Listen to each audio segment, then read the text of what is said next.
Kamu musnahkan dan hapus semuanya. Kamu musnahkan dan hapus semuanya.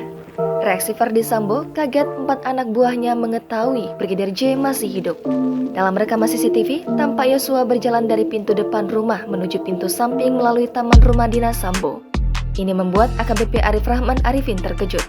Sebab rekaman CCTV tak menggambarkan peristiwa baku tembak antara Yosua dan Richard Eliezer atau Baradae sebagaimana yang diceritakan Sambo. Jaksa penuntut umum mengungkapkan isi rekaman CCTV di sekitar rumah dinas Ferdi Sambo di Kompleks Polri, Duren 3 Jakarta Selatan ketika Nofriansah Yosua Huta Barat hendak ditembak pada Jumat 8 Juli lalu. Rekaman itu terungkap dalam sidang kasus obstruction of justice atau tindakan menghalangi penyidikan kasus kematian Brigadir J dengan terdakwa AKBP Arif Rahman Arifin yang digelar di Pengadilan Negeri Jakarta Selatan pada Rabu 19 Oktober hari ini. Jaksa mengungkap, mulanya rekaman CCTV itu diambil oleh anak buah Sambo, AKBP Irfan Widianto, 1 hari setelah penembakan Yosua atau pada Sabtu 9 Juli lalu. Nanti biar anggotanya, maksudnya saksi Irfan Widianto SIK yang melakukan pengecekan CCTV. Ada 3 rekaman CCTV yang diambil, 2 berasal dari pos Satpam Kompleks Polri Duren 3, 1 lainnya dari rumah AKBP Ridwan Rekinalson Soplanit yang saat itu menjabat sebagai Kasat Reskrim Polres Jakarta Selatan.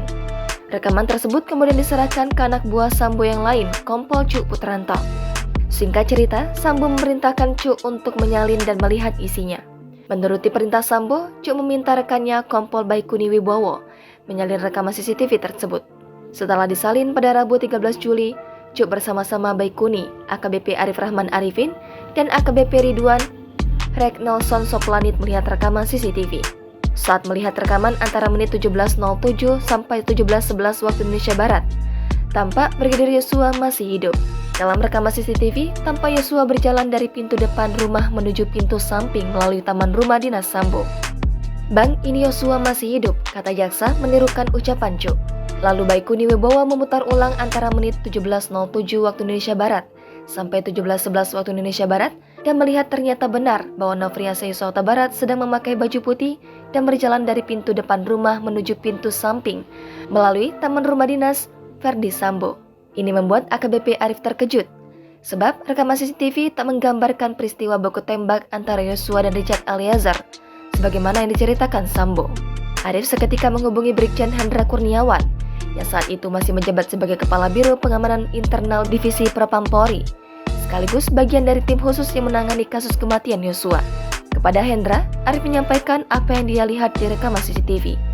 Mendengar suara Arif bergetar, Hendra menenangkan dan mengajaknya menghadap Sambo. Malam harinya, Arif dan Hendra menemui Sambo di ruang kerjanya di Mabes Polri. Saat itu, Sambo masih menjabat sebagai Kepala Divisi Propam Polri. Arif menyampaikan apa yang dia lihat di rekaman CCTV berbeda dengan kronologi kematian Yosua yang Sambo sampaikan. Namun, Sambo membantahnya. Sambo lantas bertanya siapa saja yang sudah melihat isi rekaman CCTV. Arif menjawab bahwa tidak hanya dirinya yang melihat rekaman tersebut, tetapi juga Cuk Putranto, Baikuni Wibowo, dan Ridwan Rekinalson Soplanit.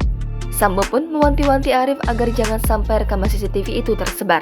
Dia juga memerintahkan ex-Kanit 1 Subdit 3 di Tipidum Barreskrim Polri itu menghapus rekaman CCTV. "Kamu musnahkan dan hapus semuanya," kata jaksa menirukan ucapan Sambo. Dakwa Arif Rahman Arifin SKMH untuk menghapus dan memusnahkan file tersebut dengan kalimat "Kamu musnahkan dan hapus semuanya." Perintah Sambo tersebut dituruti oleh Arif. Dia memerintahkan Baikuni menghapus salinan rekaman yang ada di laptopnya. Setelahnya, Arif mematahkan laptop Baikuni dengan kedua tangannya menjadi beberapa bagian. Kepingan laptop itu lantas dimasukkan ke kantong yang kemudian dia simpan di rumahnya.